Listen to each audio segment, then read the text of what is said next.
우리 지금 수험생들 위해서 기도하고 있습니다. 평소에 기도한 대로 아이들이 학교에서 시험 치를 때 한 문제 한 문제를 풀 때마다 주님과 기도하는 자세로 푸는 습관이 있을 때 큰 시험도 그 문제를 풀 때 하나님 앞에 기도하는 자세로 주님과 의논하면서 문제를 풀어갑니다.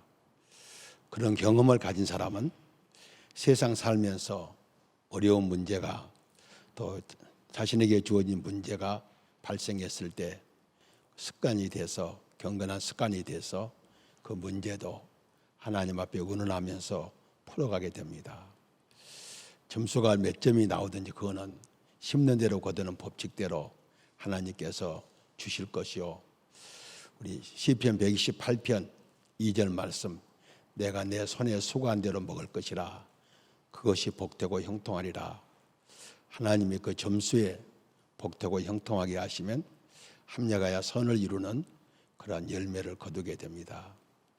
시험 치르기 전부터 평소부터 문제를 놓고 하나님과 원하는 자세를 갖게 하고 그것이 하나의 그의 경건한 습관이 될 때 어려운 세상 살면서 문제가 발생할 때마다 그냥 스쳐 지나가지 않고 자기 힘으로 풀지 않고 하나님과 의논해서 풀어갈 때 시행착오가 없습니다.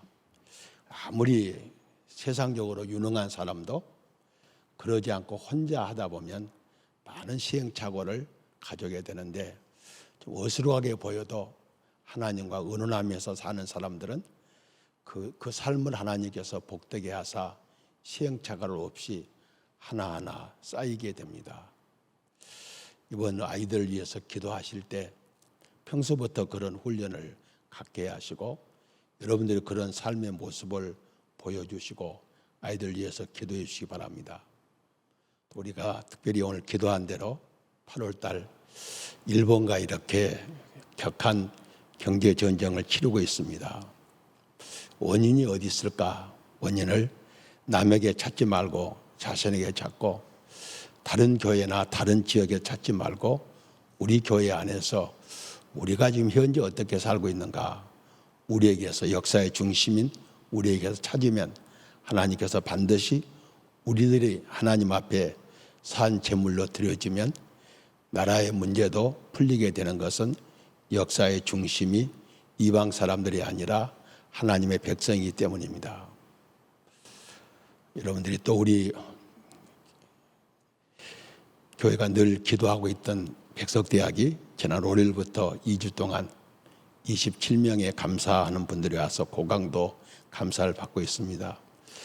이번 어려운 감사를 잘 견뎌내고 오히려 잘못된 거 고치고 좋은 거 발전시켜서 기독교 대학으로 잘 자리매김을 할 수 있도록 여러분이 기도해 주시고 이번 사건이 저와도 우리 유교재단과도 관계가 있는 문제이기 때문에 저에게도 지혜 주어서 문제를 잘 풀어갈 수 있도록 여러분들이 기도해 주셔서 멀지 않는 훗날 이렇게 우리가 멀지 않은 훗날에 하나님께서 우리와 함께 하셨노라고 감사하는 일들이 우리들의 삶 속에서 우리들의 역사 속에서 일어날 수 있도록 여러분이 기도해 주시기 바랍니다.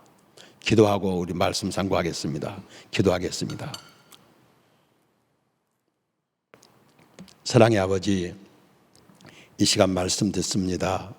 먼저 잘 깨닫게 하시고 깨달은 바를 실천할 수 있는 의지와 능력과 환경을 조성시켜 주셔서 하나님의 말씀이 저희들 속에서 구체적으로 생명력 있게 역사되는 말씀이 되게 하시고 이 역사가 저희들의 기도를 통해서 나타날 수 있도록 주님 도와주시옵소서.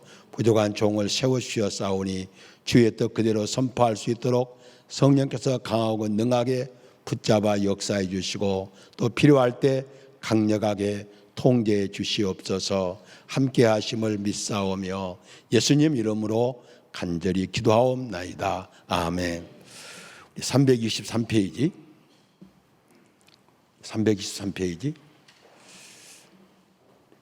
저 목사 앞에 책 없는 것 같아. 323페이지입니다. 오늘은 우리 출애굽기에 10가지가 나오는데요. 10가지 재앙이 나오고 또 십계명이 나옵니다. 조금 20장에 가면 십계명이 나오고 우리가 지금부터 살필 10가지 재앙을 우리가 하나하나 살펴봅니다. 하나님께서 창조주시오 인류의 역사를 주관하시는 주권자이십니다.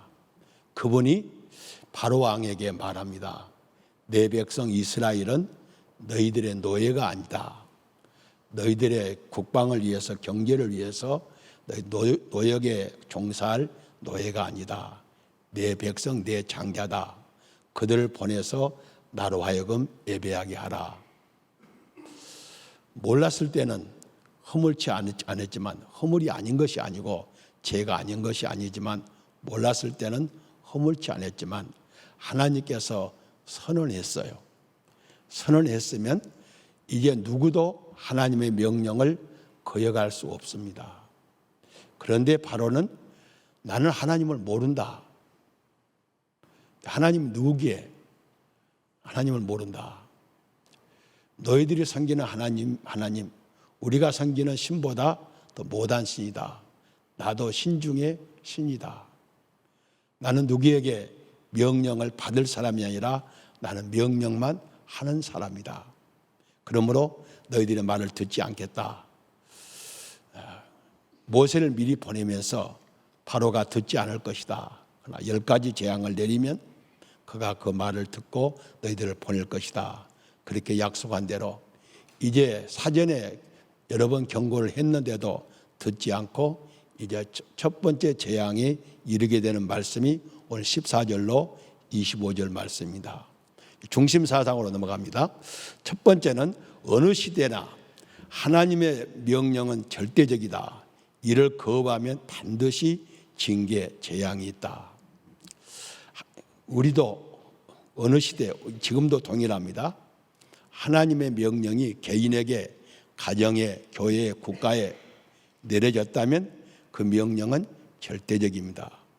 이를 거부하는 나라, 이를 거부하는 교회, 거부하는 가정, 교회, 어떠한 지역 반드시 하나님의 심판이 내리게 됩니다.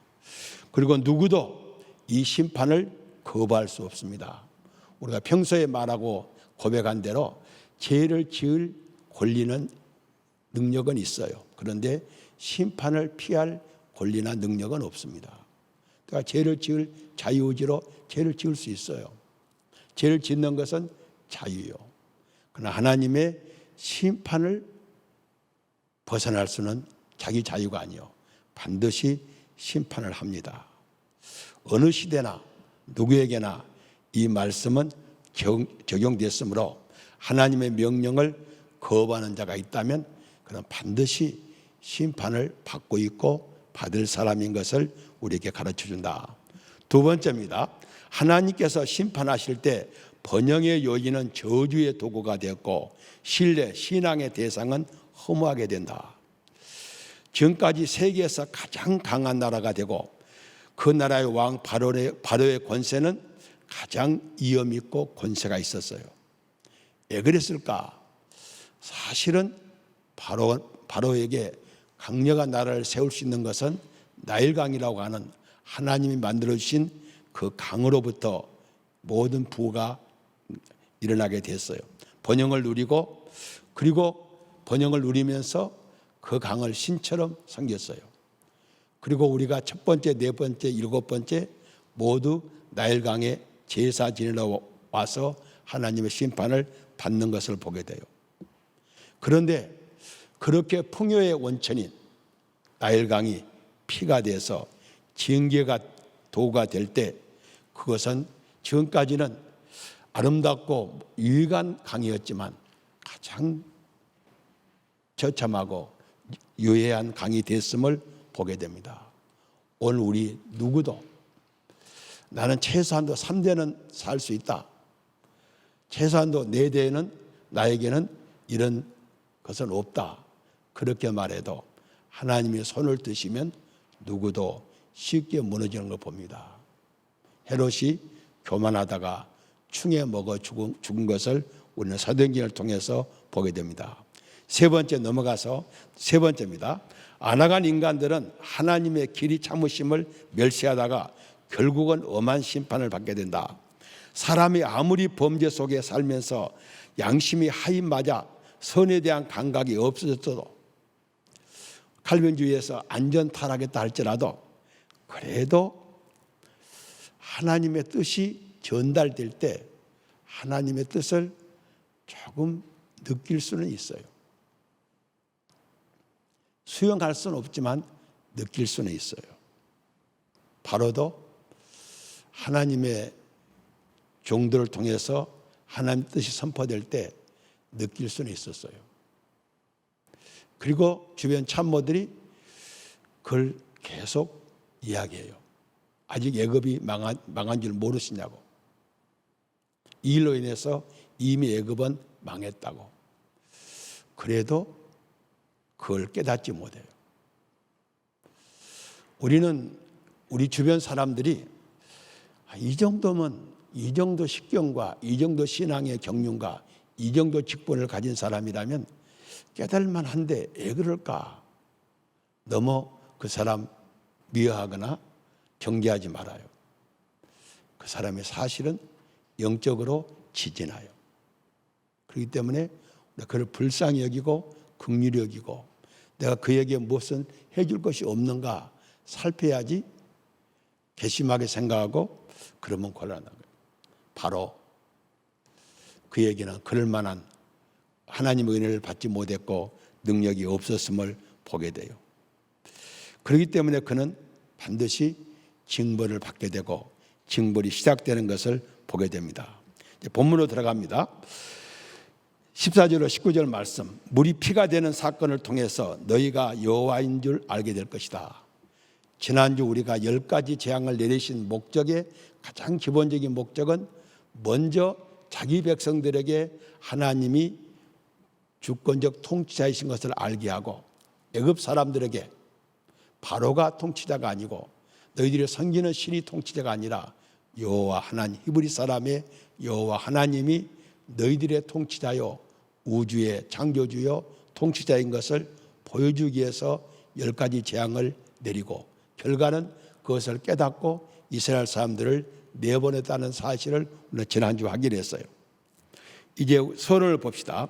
여호와를 아는 것이 지혜의 근본이다. 그런데 바로는 여호와를 알지 못함으로 상황을 바르게 판단할 지혜가 없었어요. 그런데 여호와를 한 번 알면요 계속 기억돼서 그것이 역사되는 것이 아니에요. 늘 말씀드리지만 하나님의 말씀이 우리에게 임하면 그 말씀이 내게서 가지고 있으면 곧 소멸돼요. 반드시 그 말씀을 상대와 나누어야 돼요. 불신자에게 전도하든지 성도들과 말씀의 교제를 나누든지 우리는 말하면 지금 큐티하는 거죠. 반드시 말씀을 나눠야 돼요. 말씀을 나누면 그 속에 예수의 생명이 새롭게 역사돼요. 그리고 그가 기도하는 것만큼 능력을 행사해요. 마가복음 9장에서 간질병 걸리고 귀신 들린 아이의 아버지가 치료를 부탁했는데 제자들이 치료하지 못했어요. 주님께서 치료해 줬어요. 제자들이 물어요. 어떻게 하면 그런 능력이 나오냐고. 기도 외에는 다른 것이 없어요. 우리가 이 땅에 살면서 하나님의 능력을 행사할 수 있는 방법으로 기도를 줬어요. 그래서 여름 성경학교 때나 학생들한테 늘 기도를 가르칠 때 기도는 하나님과 대하여 영혼의 호흡이요 하나님의 능력을 끌어들이는 통로요 우리가 드릴 영적 예배다. 그러니까 기도하지 않고 하나님의 능력을 받았다는 것은 그거는 사탄의 능력을 받은 거지 하나님의 능력을 받은 것이 아니에요. 말씀 없는 기도도 아니고 말씀을 혼자만 간직하는 것 그 나쁜 것은 아니에요. 그런데 그것이 소멸되고 그것이 없어져요. 그러니까 반드시 말씀은 나누어야 돼요. 나누면 배가 되고 그래요. 그 생명력이 계속 역사하게 돼요.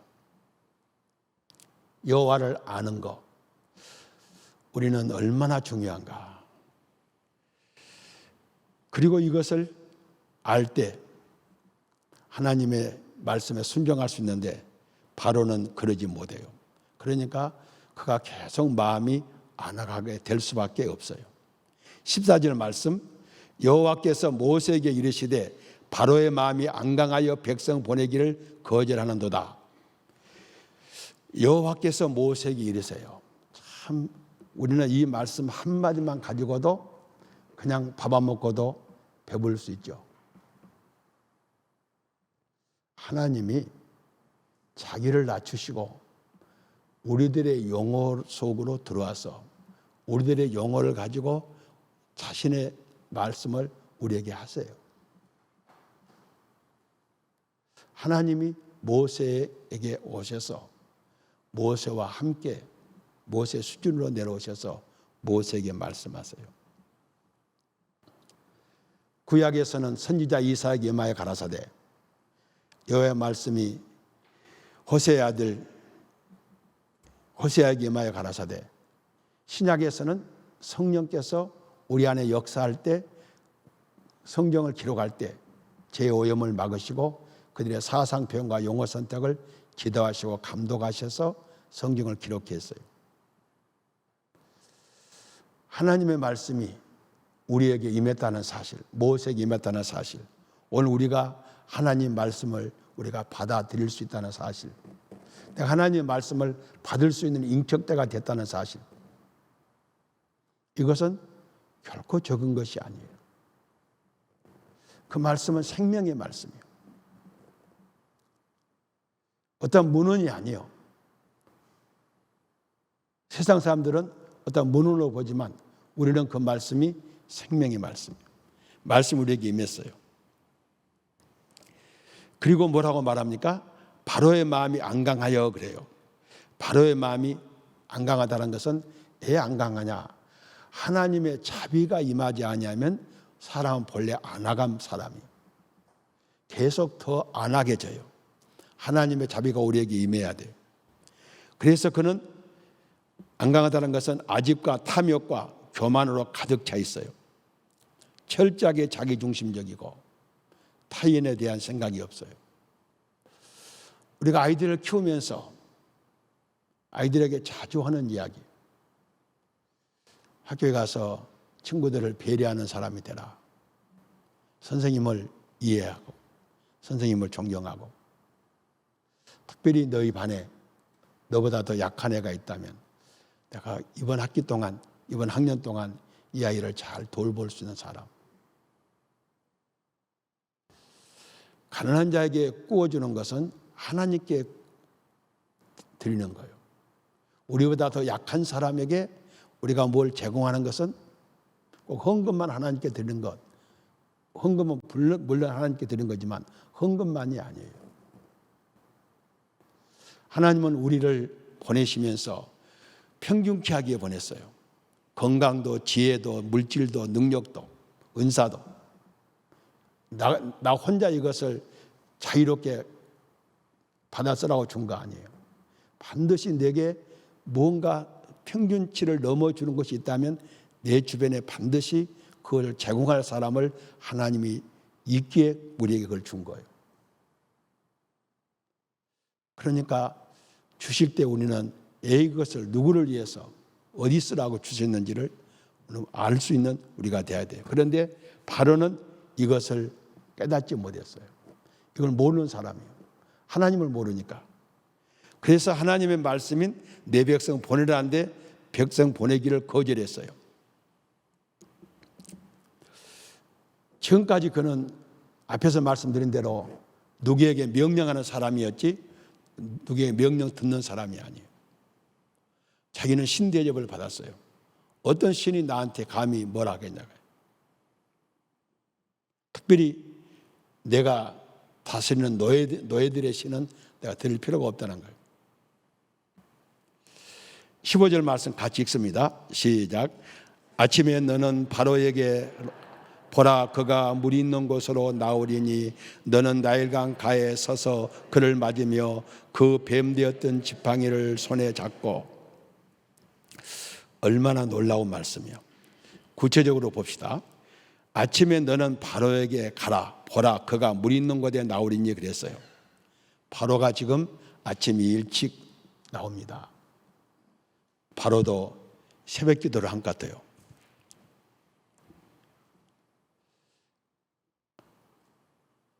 제사하려 새벽 일찍 나일강가로 왔어요. 그 온 사람을 새벽잠을 깨우고 나일강 신에게, 나일강을 신으로 알고 나일강에게 제사로 나온 사람.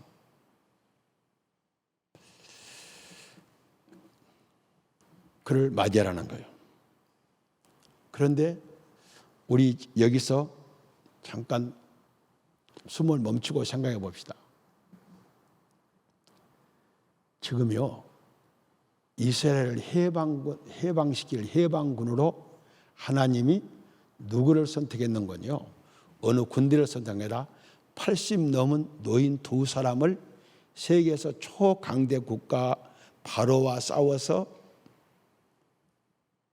자기 백성을 해방시킬 해방군으로 80 먹은 노인 둘을 불렀어요. 그리고 무기는 뭐요?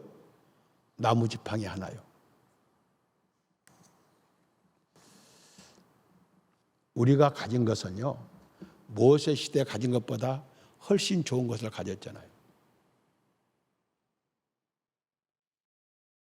신정동에 900평 정도 땅을 갖고 1200평 정도 건물을 갖고 있잖아요. 모세를 애굽과 싸우라고 보낼 때는 손에 지팡이 하나 들려보냈는데, 여러분을 지금 이 죄악 세상과 싸우기 위해서 여러분에게 준 것이 뭐예요?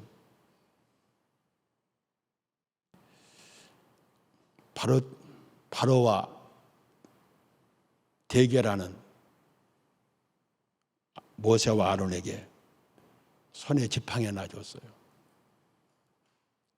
우리는 가진 것이 없다고, 힘이 약하다고 하나님이 내게 주신 사명을 거부할 수 없어요.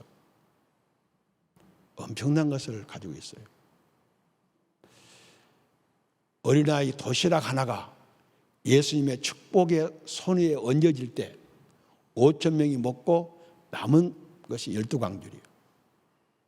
그런데 그것이 어린아이 손에 그대로 주어 있으면, 먹고 나면 몇 시간 있으면 배고플 수밖에 없는 양이에요. 내 손에 있을 때, 내가 그걸 사용할 때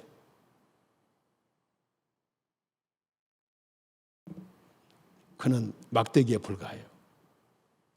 하나님의 지팡이가 될 때 어떻게 돼요? 326페이지 위에 보면 그 뱀되었던 지팡이를 손에 잡고 바로 앞에 선 모세와 아론의 상대를 보자. 애굽은 지구촌에서 최강대 국가다. 그 나라에서 노예생활을 하고 있는 이스라엘 백성을 해방시키는 해방군과 그 무장 상태를 보라.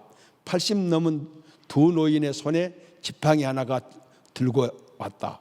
그러나 이 지팡이는 바로에게는 하나님의 심판의 도구요, 모세에게는 하나님께서 동행하시고 동역하심을 상징하는 무기요.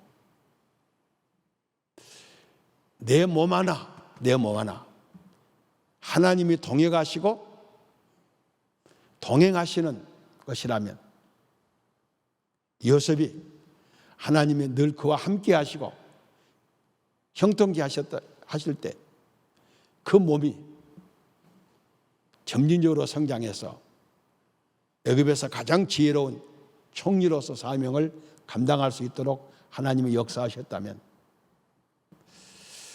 우리에게 이런 신앙을 가지고 있다면, 우리 아이들이 이런 신앙을 갖고 산다면 뭐가 문제겠어요? 16절 말씀 읽습니다. 그에게 이르기를 히브리 사람의 하나님 여호와께서 나를 왕에게 보내어 이르시되 내 백성을 보내라 그리하면 그들이 광야에서 나를 섬길 것이니라 하였으나 이제까지 내가 듣지 아니하도다. 히브리 사람의 하나님 여호와께서, 바로는 분명히 히브리 사람은 너희들의 노예 민족이 아니라는 거예요. 노예로 부리는 것은 불법이라는 거예요. 이들은 근거 없는 전쟁의 어떤 전리품도 아니고 살 곳이 없어서 너희들에게 와 산 사람도 아니고 국빈 대접을 하고 모세온 사람들이에요. 하나님은 세계 많은 민족 가운데서 19장 5절로 6절 말씀은 많은 민족 가운데서 자기의 노드맥을, 자기의 계획을 갖고 있어요. 이 민족을 대표로 세워서 어떻게 내가 세상을 다스릴 것인가 하는 거기에 대한 하나님의 지대한 계획을 갖고 있어요. 그래서 세 가지를 갖고 역사하기 위해서 잠깐 애굽으로 보냈어요. 큰 민족을 이루게 하고 가나안 땅을 주시고 그럴 때 메시아를 주시는, 그런데 이제 큰 민족을 이루기 위해서 보냈는데 때가 됐으니까 보내라는데 바로는 모르니까 못 보낸 거예요. 나를 왕에게 보내 이르시되 내 백성을 보내라. 하나님께 섭리하신 애굽의 체류 기간은 끝났다. 더 이상 잡아둘 수 없다. 이스라엘 사람들도 더 이상 애굽에 머물면 안 된다. 그러니 빨리 보내고 빨리 가야 돼요. 우리가 평소에 그런 말 자주 했잖아요. 너희는 모든 족속으로 제자를 삼아 아버지 아들과 성령의 이름으로 세례를 주고 그랬어요. 내가 예수를 믿다 보니까 세례 받을 때가 됐으면요, 세례 받고 싶다고 교회에다 세례를 요청해야 돼요. 쭉 이렇게 살펴보니까 세례 받을 사람이 있으면 교회는 세례를 받으라고 권면해야 돼요. 바로가 살펴보니까 이들은 여기다 둘 사람들이 아니에요. 만약 하나님의 섭리를 알고 내보냈더라면 바로는 얼마나 더 큰 축복을 받았을 거예요.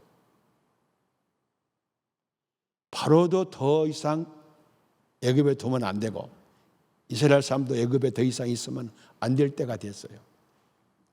때가 됐으면 그 때에 맞추어서 할 일을 해야 돼요.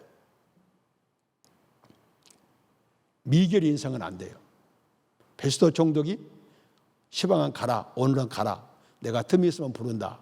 그러다 2년 동안 돈이나 좀 받을까 하다가 기회를 놓치고 베스도 총독에게 인계하고 말았잖아요. 바울 사건을. 미결 인생. 오늘 해야 되는 거 내일로 미루는 거.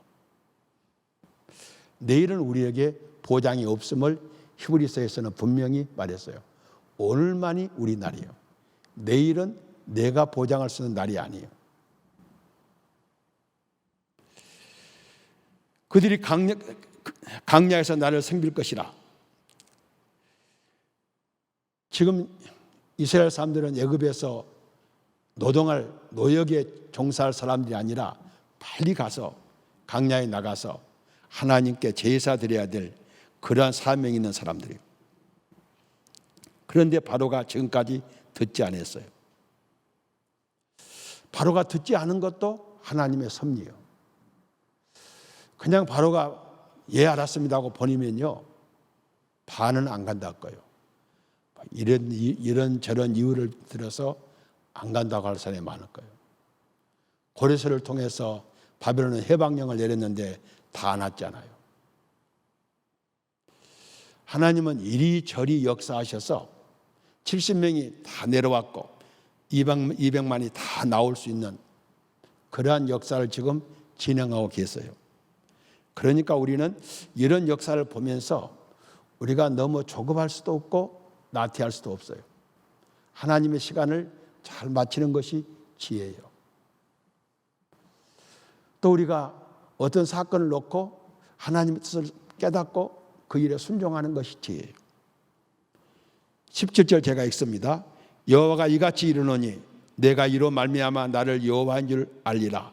볼지어다 내가 내 손의 지팡이로 나일강을 치면 그것이 피로 변하고 그래. 바로에게 말하라고 그래요. 바로에게 이르되 여호와가 누구기에 내가 그 목소리를 듣느냐고 5장 2절에 말했는데 이제 바로에게 분명히 말한 거예요.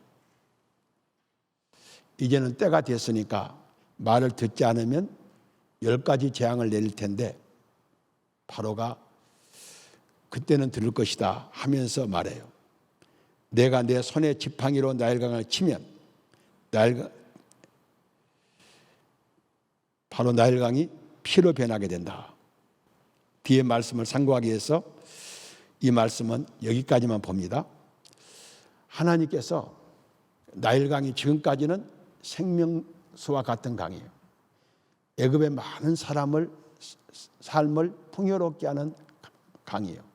그런데 하나님의 진노의 막대기가 내려치면 지금부터는 저주의 강이 되고 악취가 나고 사람들의 마음을 상쾌하게 하는 그런 강이 아니라 사람들을 괴롭히는 강이 될 거란 거예요. 그리고 18절 말씀 나일강의 고기가 죽고 그 물에서 악취가 나리니 애굽 사람들이 그 강물을 마시기를 싫어하리라. 죽은 고기도 깨끗한 물에 떠 있어도 썩는데 피가 돼서 썩은 물에 죽은 고기가 얼마나 빨리 썩겠어요. 우리는 이 말씀을 보면서 뭘 생각할 수 있는 건요, 예수님께서 마지막 주간에 입만무성한 무화과를 봤어요. 뭐 있을까 하고 봤는데 열매가 없으니까 주님이 저주했어요. 저주하니까 우리가 나무를 옮겨 심어도 며칠 동안은 그래도 잎이 생생한데 그 즉시 마르게 됐어요. 나일강을 치면 서서히 나일강이 피로 변한 게 아니라 즉시 변해요. 그것이 하나님의 능력이요. 하나님께서 행하시는 일은 지체할 수 없어요. 그 무화과 나무가 즉시 말랐어요. 나일강이 즉시 그 깨끗한 물이 피가 됐어요. 학자들이 이 말씀을 하면서요, 강수량이 많아서 많은 오물을 강에 버렸는데도 강이 맑은 물이어서 먹을 수 있었대요. 제가 군대 생활할 때요, 강원도의 산골에서 했는데요, 우물이 없었어요. 흐르는 물 갖고 그냥 치사했어요. 위에 가면 배지 다 해요. 훈련 위에 부대원들이 위에 올라가서 그냥 소변도 보고 별짓 다 해요. 그런데 밑에서는 그 물로 치사를 해요. 그래도 물이 깨끗했어요. 우리 교회가 시작해서 방광교 집사 마을 알고 보니까 그 하성대교회 집 하나 교회 하나 있었는데 그 언덕 위에 그 집이 방광교회 장로 집이었잖아요. 나중에 알고 보니까 신기하더라고요. 그 집 아들이 방광교 장로였어. 그때는 다 그 냇가에서 다 먹을 수 있었잖아요, 물을. 지금 홍천에 한번 방광교 장로 고향 한번 가서 그 한번 냇가 한번 보세요. 먹을 수 있는가? 나일강이 그렇게 수량이 많아서 별짓을 해도 먹을 수 있는 물인데 즉시 피가 됐어요.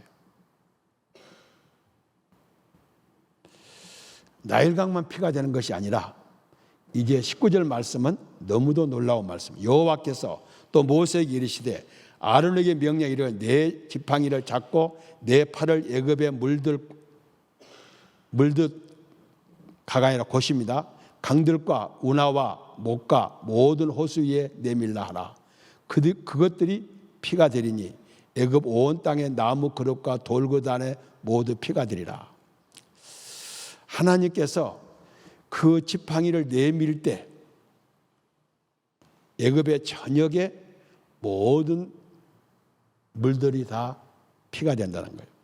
강들, 나일강 지천, 운하, 나일강물로 끌어들이는 강개수로, 못, 습지가 많은 호수와 늪지대, 호수, 우리로 말하면 저수지 같은 것, 인공으로 물을 보호하는 것, 애굽 온 땅과 나무가 돌그릇에 전부 다 피가 된다는 거예요. 담아둔 물까지 다 피로 변하게 된다는 거예요. 뒤에 마지막 절에 이 기간이 7일 동안이에요. 그리고 하나님께서 다시 원점으로 못 돌리신 것이 아니라 원점으로 돌려요. 오늘 말씀의 뒤에 세 번째 대지의 핵심은 뭔거요? 바로의 술사들도 어디서 물을 가져왔는지 그 물 가지고 요술을 했든지 뭘 했든지 악신을 이용했든지 피로 만들었어요. 그런데 그것을 그 피를 다시 물로 만드는 재주는 없어요. 지팡이로 가지고 뱀을 만들었는데 다시 지팡이로 만들 수는 없는 것처럼 하나님이 하시는 일과 악신들이 하는 일, 말술사들이 하는 일이 다른 것을 우리는 지금 여기서 보고 있어요. 오늘 우리에게 이것을 보여주면서 뭘 보게 하는가? 331편 넘어갑니다. 뭘 보여주는가? 하나님께서 바로에게 왜 이스라엘 사람들을 출애굽시켜야 하는지 분명히 말씀하셨다. 그러나 바로는 주제넘게 하나님의 명령을 계속 거부해요. 이때 다시 한번 모세와 아론을 통해서 바로에게 주실 재앙을 구체적으로 말씀해요. 오늘 지금 19절까지는 이렇게 하겠다는 말씀이에요. 그리고 20절, 21절에서는 시행하는 거예요. 하나님께서 자기 백성에게만 자비롭고 은혜롭고 노하기를 더디하시는 분이 아니라 하나님을 대적하는 자에게도 즉각 직결 처분하지 아니하고 계속 때를 기다리시고 회개하기를 기다리고 계신다는 거예요. 그들에게도 오래 참으심을 볼 수 있어요. 근데 우리는 성질 나니까 왜 저런 놈을 놔두시냐고. 그래도요, 하나님은 오래 참으세요. 그리고 어느 때는 그렇게 말해요. 저런 놈을 왜 놔둡니까 하면 하나님께서는요, 야, 너보다 더 나은데 그래요. 그때 뭐라 할래요? 그렇게 하나님 말씀을 육적으로 안 들리니까 함부로 형제를 평하죠. 우리는 천인공노할 사람이고 저런 인간은 살려둬서는 안 된다. 죽이기 위해서 40명 이상이 바울을 죽이려고 결사대가 얼마나 조직했어요. 그런데 하나님께서는 야, 바울이 내 사도다. 우리는요, 우리의 판단이 안전하지 않아요. 그러니까 순간적으로 누구를 미워하고 정죄할지언정 해가 질 때까지 아무리 길게 가도 3일 이상 가지 말아야 돼요. 그리고 하나님께서 그와 나 사이를 판단해 주옵소서, 거기까지만 우리가 할 말이에요. 세상에 지옥이 있는데 지옥이 있잖아요. 가면 누가 가겠어요? 가룟 유다가 가지. 상식적으로. 그런데 베드로는 뭐라 했어요? 유다는 지옥 갔고 그러지 않았어요. 유다는 제 것으로 갔고. 느낌은 지옥 갈 것 같은데 지옥 갔다고 말하면 뭐라 그래요? 네가 판사냐? 네가 재판장이야? 누가 너를 재판장으로 세웠어? 하나님은 그러시니까 유다는 제 것으로 갔고 지갈 것 같다는 거예요. 그것까지만 우리가 해야 될 말이에요. 지옥 갈 놈, 망할 놈. 그러면 주님께서 그랬어요. 어느 집에 가서 복을 빌라. 그 복이 해당되면 그가 복을 받을 것이요, 해당되지 않으면 네게로 돌아오리라. 반대 해석하면 누구를 저주하라. 저주에 해당되면 저주 받을 것이요, 해당되지 않으면 저주가 내게로 올 것이다. 그러니까 복을 빌려면 누구를 위해서 빌어야 돼요? 못 받을 사람. 그럼 자기가 복을 받으니까. 그런데 우리가 기도해서 응답되면 더 재밌잖아요. 두 번째는 모세와 아론이 하나님께서 명하신 바를 실행에 옮겼어요. 20절 말씀, 모세와 아론이 여호와께서 명하신 대로 행하여 바로의 모든 신하의 목전에서 지팡이를 들어 나일강을 치니 그 물이 다 피로 변하고 그랬어요. 순간적으로 변했죠. 바로와 그 신하의 목전에서 치니 모두가 변했어요. 이것을 보면서 또 뭘 느껴요? 사도행전 3장에 성전 미문에 있는 지금 안전막이라 하면 곤란하죠. 지금 걷지 못한 자, 장애인, 내게 응가금은 없거니와 나사렛 예수 내게 있는 것을 네게 주노니 나사렛 예수 이름으로 걸으라. 일으킬 때 안 일어나면 얼마나 그 사람이 아프겠어요. 그런데 일어났어요. 한국 유명한 봉사 한 분이 평양시 학교 다닐 때 평양 시내에서 믿고 한번 일어나라 했더니 안 일어나고 또 도망갔다 하잖아요. 창피해서. 물로 치면, 물을 나일강을 치면 피가 된다는데 안 쳤다면 신을 모독한 죄로 두 사람은 죽었을 거예요. 그런데 하나님의 명령은 그대로 시행됐어요. 피가 됐어요. 332페이지, 333페이지로 넘어가서요. 우리는 몇 가지 사항을 볼 수 있는데, 지금 바로 앞에는 그 누구도 거역할 수 없었다. 지금까지 바로는 주권적으로 애굽의 전역의 백성의 생명과 재산의 임무로 처리하였다. 그러나 80 넘은 두 노인의 지팡이 앞에 나일강과 전국 물이 피가 되는 순간 바로는 아무것도 할 수 없었다. 하나님을 거역한 권력자들, 영원한 것처럼 보이던 자들의 권력이 그렇게 쉽게 무너지는 것은 너무도 확실하게 경험하게 된다. 누구도 너무 교만하지 말란 거예요. 내가 가진 거 있다고, 힘이 있다고, 권력이 있다고 함부로 남용하지 말라는 겁니다. 요셉 시대의 온 제사장 보디비라를 중심으로 7년 흉년 기간 동안 모든 국민이 돈과 가축과 토지와 생명으로 곡식을 받고 왔는데, 제사장은 바로의 녹을 받음으로 무상으로 양식을 받았어요. 그만큼 제사장은 우대받은 사람들이에요. 바로가 정기 제사일에 제사를 드릴 때 모든 애굽의 제사장들이 다 함께 수행해서 제사를 드리는데, 이들도 하나님의 저주 앞에 무능한 사람들이 되고 우상의 허구성을 드러내고 말았다는 거예요. 하나님 없이 하나님을 거역하고 사는 사람들, 행복과 번영을 얼마나 나약하고 허구적인가를 알려준다. 사실은 그것을 가지고 있다 할지라도 하나님 없는 것은 우리에게 참된 평화를 줄 수 없지만 그것이 얼마나 허구적인가 또 우리에게 보여줍니다. 네 번째, 하나님의 징급을 받는 순간 애굽의 온 지역이 미치게 된다. 동시에 교묘한 마술로 백성을 속이는 술사들도, 술객들도 하나님의 진노의 재앙 앞에 그대로 임하게 된다. 우리가 지난 주간에도 말씀드린 것처럼 10가지 재앙을 내릴 때요, 세상에서 재난이 오면요, 부자들은 재난을 피하잖아요. 강한 자는 재난을 피해요.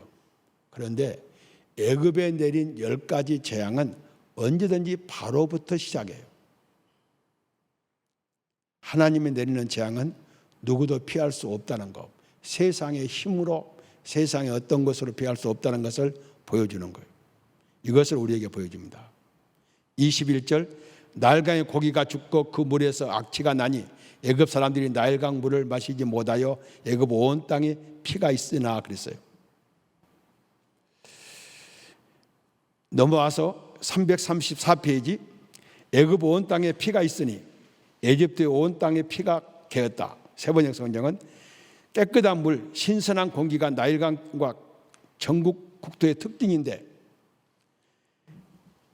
그 자연이 주신 하나님께 감사하지 못하고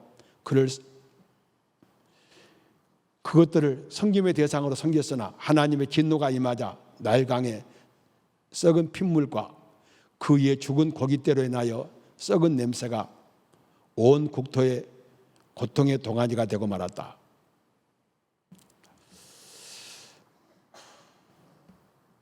사과나무가 대구에서 잘 자랐는데 대구가 제일 더운 지방이잖아요. 지금 파주로 올라갔대요. 조금 있으면 이제 북한 사과의 주산지가 될는지 몰라요. 계속 지구온난화로 뜨거워지잖아요. 내일보다는 좀 시원해진다니까. 뜨거워질 때 저는 이번 주간에 새벽기도 와서 박두란 권사님을 많이 생각했어요. 참 편하시겠다. 최태희 권사님도 생각나더라고. 그분들은 참 편하겠다. 얼마나 천국 시원할까. 제가 박두란 권사님하고 최태희 권사님하고 강순덕 권사님하고 세 분을 기억하는군요. 헌금 많이 하신 분들 많아요. 우리 교회 건축할 때. 세 분이 한 주간에 100만 원씩 가지고 오셔서 세 분이 동일하게 이것이 보리떡이 되게 해달라고 그러고 헌금을 하셨어요. 누가 시켰나 봐. 하나님 영이 시켰나 봐요. 세 분 다 보리떡이 되게 해달라고. 박두란 권사님은 산 밑에다가 호박 심고 뭐 채소 심어갖고 팔아갖고 100만 원 만드셨어.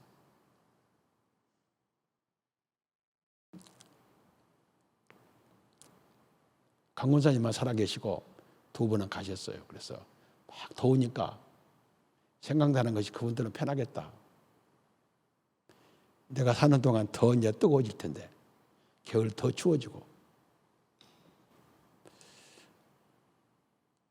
이번 여름에 두 분이 생각나더라고. 얼마나 편할까?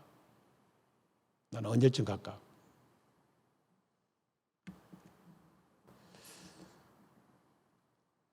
온 저녁이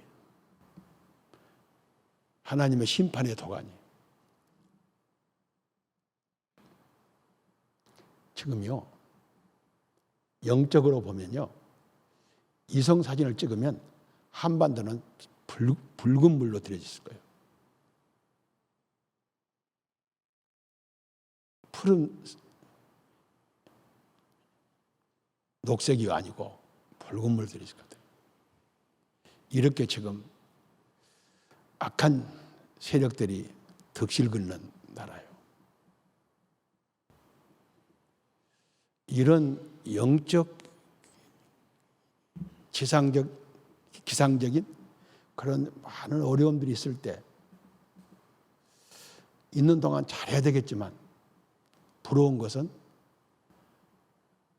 에어컨 잘 틀어놓고 시원하게 사는 사람 부러운 거 아니라 천국 간 분들이 부럽더라고. 우리 종씨 박두란 권사님은 지금 편하게 있겠다. 그런 생각이 새벽기도 때 자주 나와요.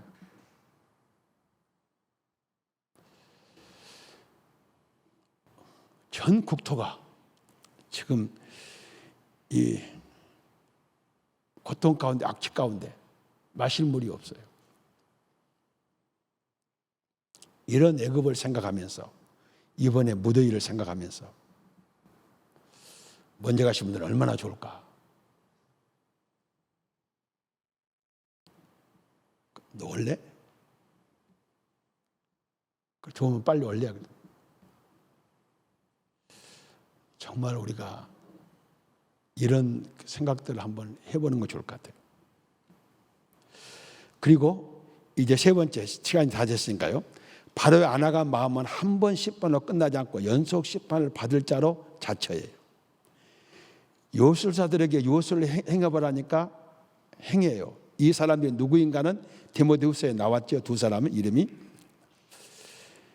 그러니까 그 마음이 다시 안 하게 돼요.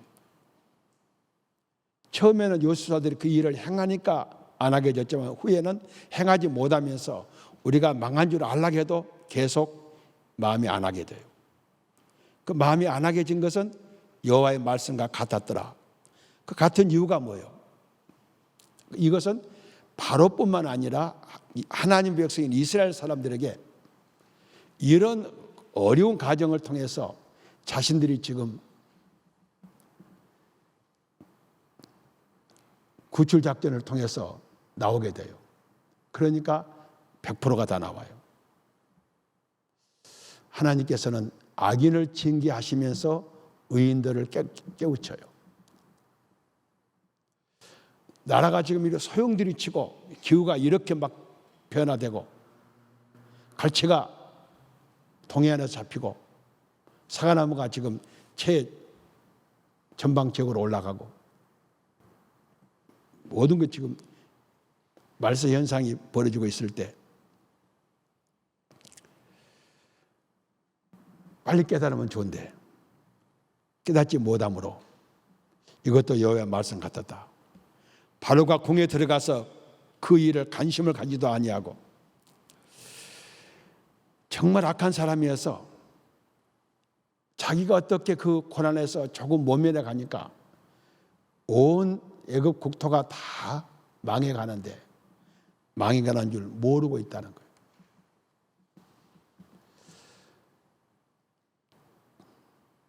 지금 우리 자식들이 다 망해가고 있잖아요.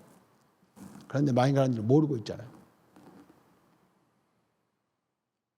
늘 주보를 보면서 주보에 기록된 사람들의 자손들을 내가 늘 생각하고 기도하는데 얼마나 많은 사람이 망해가고 있어요. 그래도 이 일 때문에 슬퍼하는 사람 없잖아요. 있는지는 내가 모르는지 모르지만 전혀 마음에 두지, 관심을 두지 않아요. 늘 이야기했잖아요. 부모에게 욕한 자, 때린 자, 죽인 자는 고의가시를 따지면 죽이고 사람을 살인한 자는 고의는 죽이고 가시는 살려둬요. 5계명과 6계명 사이에 엄청나요. 4계명과 5계명 사이 한 주일 범한 것이 6계명 한 사람 죽인 것보다 하나님 앞에 가면 더 큰 죄일 수 있어요. 자기 자식이 사람 하나 죽인 것은 심각하게 생각하면서 주일 범하는 것은 심각하게 생각하지 않는 것이 나와 여러분의 현실이잖아요. 전혀 의식하지 않아요. 바로와 같아요. 마실 수 없는 물을 백성들은 찾고 있어요. 그런데 하나님이 오래 가지 않아요. 7일 후에 회복시키고 다른 재앙으로 넘어가요. 결론의 말씀만 봅시다. 하나님의 말씀을 믿을 수 있는 말씀이 어디 있겠는가? 하나님의 말씀보다 더 믿을 수 있는 말씀이 어디 있겠는가? 하나님의 말씀에 순종하는 것이 옳지 않는가? 다른 교인들은 몰라도 강성 교인들은 한 목사는 법을 전공 안에서 이야기는 이런 협박은 여러분에게 안 할 거예요. 5계명과 6계명 사이를 하고 다시 4계명과 5계명, 6계명 사이를 비교해 보면 엄청나다는 거 여러분들은 의식하지 않을 거예요. 그런데 그건 사실이에요.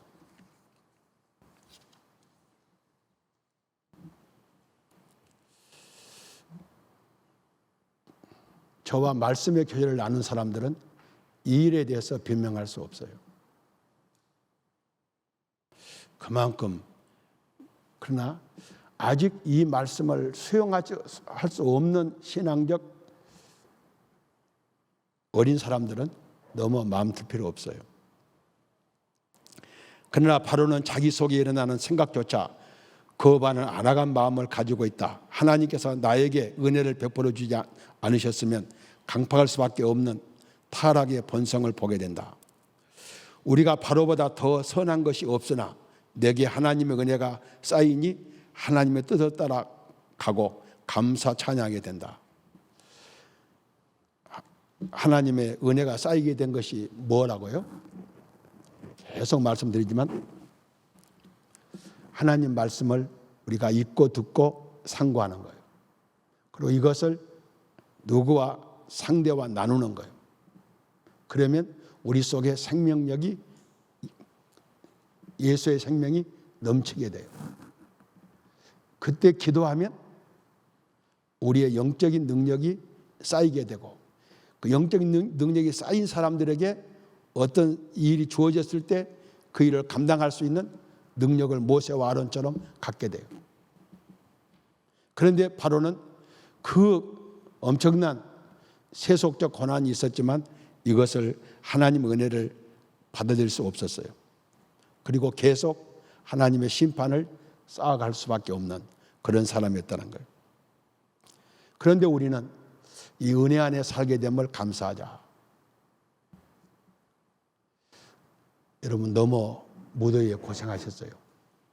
이제 무더위도 곧 지나간다니까 좀 선선한 가을에 더 말씀을 깊이 묵상하고, 묵상한 말씀은 반드시 누구와 나누기를 원하고, 그러면서 함께 기도하고 혼자 기도할 때 여러분에게 주어진 일들을, 세속적인 일도 신령한 일도, 여러분에게 주어진 건강도 하나님의 뜻이라면 그것을 감당할 수 있는 능력을 주어서 이 시대에 하나님의 사람으로 여러분을 쓰고 싶은데 마음껏 쓸 수 있는 하나님의 사람이 되어서 훗날에 우리 신앙의 후배들이 볼 때 참 이분은 우리에게 신앙의 본이 되는 분이었다. 자녀들이 생각할 때 우리 어머니, 아버지, 할머니, 할아버지는 정말 우리에게 신앙의 본이 되는 분이었다. 우리도 그 신앙의 가통과 전통을 이어가자라고 말할 수 있는 여러분의 가정과 우리 교회, 이 나라가 되기를 주님의 이름으로 축복합니다. 기도합시다. 사랑의 아버지, 바로 세상 누구보다도 강한 사람이었지만 하나님 앞에서는 한 점의 흙인 것을 저희들에게 보여줍니다. 오늘 우리에게 주신 것 하나님의 은혜임을 깨닫고 감사하게 하시고, 또 하나님의 뜻대로 살아가는 저희들 될 수 있도록 축복해 주시옵소서. 우리에게 생명의 말씀인 하나님의 말씀을 주의 종들과 또 저희들이 묵상함으로 상고함으로 허락하신 것 감사합니다. 나 혼자 간직하지 않도록 도와주시고 가족들과 성도들과 이웃들과 함께 나누는 저희들 될 수 있도록 도와주시고, 그 말씀과 함께 기도함으로 성령의 능력이 저희들을 통해서 구체적으로 역사될 수 있도록 주여 축복해 주시옵소서. 우리 사랑하는 자녀들 이제 입시에 처하게 됩니다. 우리 교회에서 유아 세례 받은 사람들의 자녀들도 이제 입시에 임하게 됨도 생각할 때 감사를 드립니다.